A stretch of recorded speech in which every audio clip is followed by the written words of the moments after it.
भैया गाड़ी आज मैं चलाऊंगा। रुक, हाथ मत लगाना इस चाबी को। बड़े आए गाड़ी चलाने वाले, भैया से चाबी मांग ली और उन्होंने दे दी। अरे खुद की कोई चीज है इस घर में कि नहीं? अरे जरा देखो इस चमचमाती गाड़ी को, कोई खैरात में मिली हुई चीज नहीं है और ना ही तुम्हारी भाई की कमाई की गाड़ी है ये गाड़ी ना मेरे पापा ने मुझे दहेज में दी है, तो इस गाड़ी पे सिर्फ मेरा हक है और मेरे पति का। इस गाड़ी को छू भी मत लेना, समझे? सुमन, जवान संभाल के बात करो। रोहन मेरा छोटा भाई है और क्या आज से पहले इसने गाड़ी नहीं चलाई? और तुम ना इसे दहेज का ताना नहीं दे सकते। अरे हाँ, तो मैं गलत क्या कह रही हूँ इसमें? जब से मैं इस घर में आई हूँ तब से देख रही हूँ आपके इस लाडले भाई की फरमाइशें ही नहीं खत्म होती। कभी कॉलेज की फीस, कभी नए कपड़े, तो कभी पॉकेट मनी, सब कुछ आपकी कमाई से चलता है। और अब तो इन जनाब के शौक इतने बड़े हो गए हैं कि अब इन्हें घूमने के लिए कार चाहिए, वो भी वो कार जो मेरे परिवार के पैसों से आई है। भाभी प्लीज मुझे भाई की कमाई का ताना मत दीजिए। वो मुझे पढ़ा रहे हैं, लिखा रहे हैं क्योंकि वो मुझसे प्यार करते हैं। अगर मुझे पता होता कि मेरे इस गाड़ी को चलाने से आपको इतनी दिक्कत है तो मैं इस गाड़ी को भी हाथ भी नहीं लगाता। ओहो, बड़े आत्मसम्मान वाले बन रहे हो। अगर इतना ही तुम्हारे अंदर स्वाभिमान है तो कुछ करके दिखाओ ना। अरे अपने दम पे कभी साइकिल भी खरीदी है? जिस दिन खरीद लो ना उस दिन ये गाड़ी की चाबी मांगना, क्योंकि दूसरों के पैसों पे ऐश करना ना बहुत आसान होता है। सुमन बस करो। रोहन मेरा छोटा भाई है, मेरे बेटे जैसा है, और आज मेरे पास कार नहीं है तो तुम इस तरीके से जलील करोगी?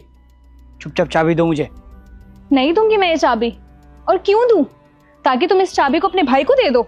अरे इसे पता भी है कि कितनी महंगी कार है ये। अरे इस गाड़ी की सर्विसिंग का खर्च उठाने की भी औकात नहीं है इसकी।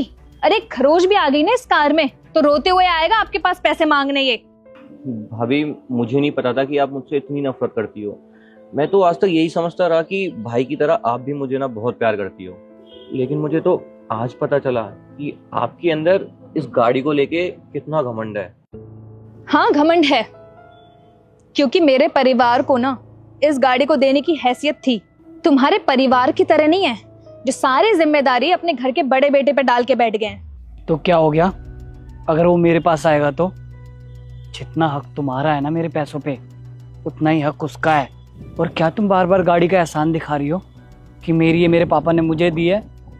अगर तुम्हें तुम्हारे पापा ने दी है तो मायके में रखती ना, यहाँ क्यों लेकर आई? और शायद तुम्हें नहीं पता, मैंने तुम्हारे पापा से ना दहेज में 1 रुपये नहीं मांगा था। अपनी मर्जी से उन्होंने दी है और तुम्हारे लिए नहीं, हमारे यूज़ के लिए दी थी। सुमन, तुम्हें शर्म आनी चाहिए। मुझे नहीं पता था कि तुम्हारे संस्कार ऐसे निकलेंगे। अरे मुझे क्यों आएगी शर्म? शर्म तो इसको आनी चाहिए जो मेरे पापा के पैसों की दी हुई गाड़ी पे ऐश कर रहा है।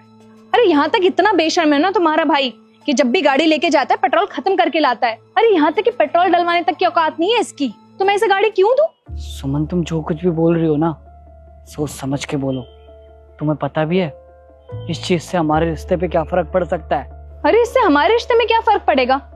अरे इसे अगर इतनी गाड़ी चलाने का शौक है तो एक काम क्यों नहीं करता, अपने पैसों की गाड़ी खरीद ले, फिर जितना मर्जी गाड़ी चलाए। मैं कभी नहीं रोकूंगी इसे। भैया भाभी प्लीज आप लड़िए मत। और भाभी आपने बिल्कुल सही कहा, मैंने आज तक किया ही क्या है? मैं आज तक सिर्फ भैया के पैसों पे ही तो ऐश कर रहा हूँ।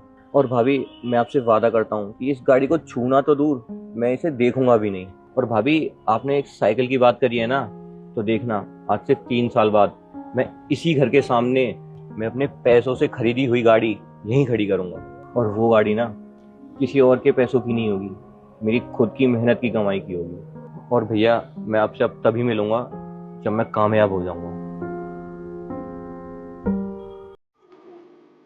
खुश हो अब तुमने आज एक भाई को भाई से अलग किया है। लेकिन सुमन, एक चीज याद रखना, ये गाड़ियां ना आती जाती रहेंगी, लेकिन आज तुमने जो रिश्ता तोड़ा है ना, करोड़ों रुपए दे दोगी ना तब भी नहीं खरीद पाओगी।